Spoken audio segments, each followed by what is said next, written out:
Hello, this is Mr. Best. Welcome to homework 3-48 to 3-53. Let's go ahead and get started. 48 says for the entire rectangle at the right, find the area of each part and then find the area of the whole thing.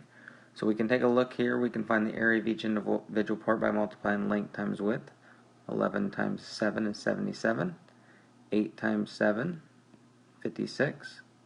11 times 3, 33, and 8 times 3 is 24. So we found the area of each part, and then now we need to find the area of the whole thing. And we can do this really two ways. We can take up the area of each part that we found, which is 77, 56, 56, 33, and 24. And if we add those up, we will get 190 units squared. Alright. You could also take the entire length, which is 19, and the entire width, which is 10, and 19 times 10, once again, is 190 units squared. On question 49, we're writing the area of the rectangle as a product and as a sum. So the sum is we're just adding all the stuff together. So you can see we have 2x squared. Alright, and then how many x's do we have? We have 1, 2, 3, 4, and then another 4 up here. So that's plus 8x. And then how many individual units do we have? 1, 2, 3, 4, 5, 6, 7, 8. Okay, so that's the sum. Now we want to write it as a product. So we want to look at what the length and width are. And so you can see on top here we have x plus x. So that's 2x. And then we have 1, 2, 3, 4 tiles. So it's 2x plus 4. And then on this side here we have, this is 1 unit, and then x. It might be easier to look on this side. So you have 1, 1, and then a length of x. So that would be x plus 2. So we can now write that as equal to the length, 2x plus 4, times the width, x plus 2. So we wrote the rectangle as a product, which is the length times the width, which is in red, and then as a sum, which is just adding all the stuff together. So they're equivalent to each other. One's written as a product and one's written as a sum. Alright, in question 50 it says when solving x divided by 6 equals 5 halves for x, Nathan noticed that x is divided by 6. What can he do to both sides of the equation to get x alone? Well, if x is being divided by 6, the inverse of division is multiplication. So we can multiply both sides of the equation by 6. And then we want to solve for x. So we know that the 6's will cancel because they're inverses. It's, x is divided by 6 and then multiplying by 6. And then that's equal to, we can also cancel here, reduce, and that's equal to 15. Then check your solution in the original equation. Alright, so now we're just going to plug 15. This is going to be our check. We're going to plug 15 back in for x and see if this works. A couple different ways we could check this, but I think on this one we can just go ahead and reduce the 15/6 by 3, and that would be 5 over 2, and so therefore 5 halves is equal to 5 halves. So that is part B to check your solution. Part C says use the same process to solve this equation for x. So let's try this again with x divided by 10 is equal to 2/5. It's being divided by 10, so we can undo it by using its inverse. So to undo division, we're going to multiply by 10. The 10's cancel. You're left with x equals, once again we can reduce and cancel the 5 and the 10. So x is equal to 4. Alright, question 51. Jamelia wants to play a game called Guess My Line. She gives you the following hints. 2 points on my line are 1, 1 and 2, 4. what is the slope of her line? So we can find slope given 2 points by using our slope to do change of y over change of x. So that's 4 minus 1 and 2 minus 1. So 3 divided by 1 is 3. So we were able to find the slope of the line. A graph of the line may be helpful. So we could plot the point 1, 1 and 2, 4. And we have our slope is 3. So we could plot a couple more points here if needed. And we can go in the other direction, go down 3 and to the left 1.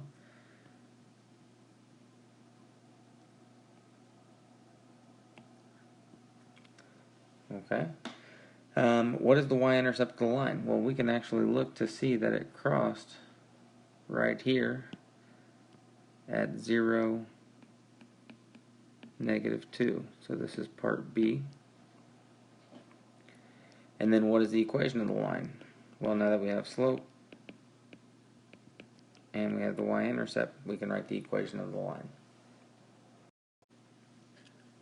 Alright, question 52. As you read through it, it talks about 2 different models of calculators that a company is selling, and it gives you some information about how many they have sold already and then how many they're going to sell per month. So make sure you read through that and understand what the question is asking. We do need to set up a variable. We want to figure out a couple different things. When will the sales of the scientific calculators equal the sales of the graphical calculators?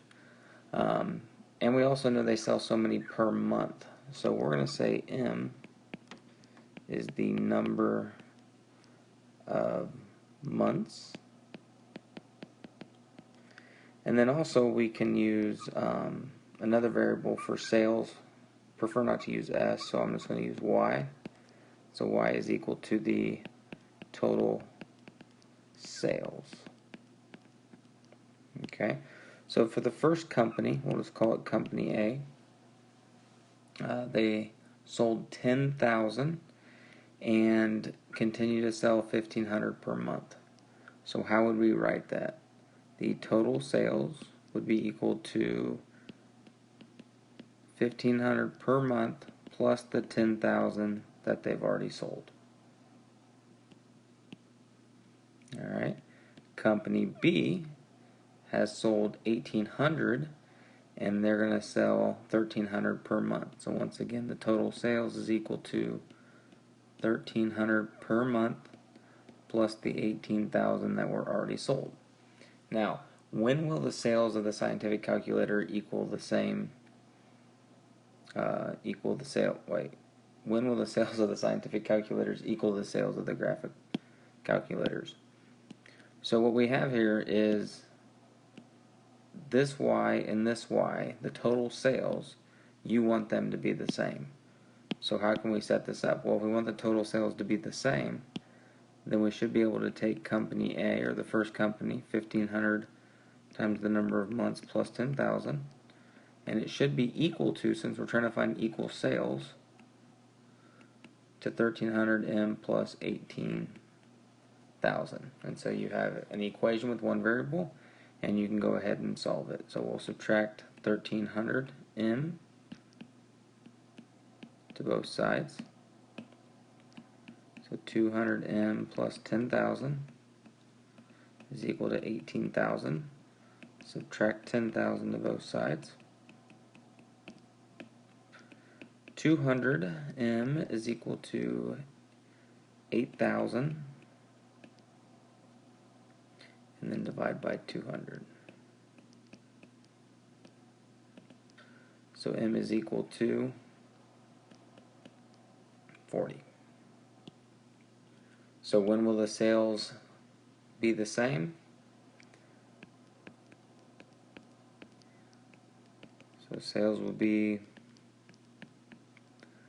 the same in 40 months. Alright, in our last question, 53, we're going to graph a quadratic using an XY table.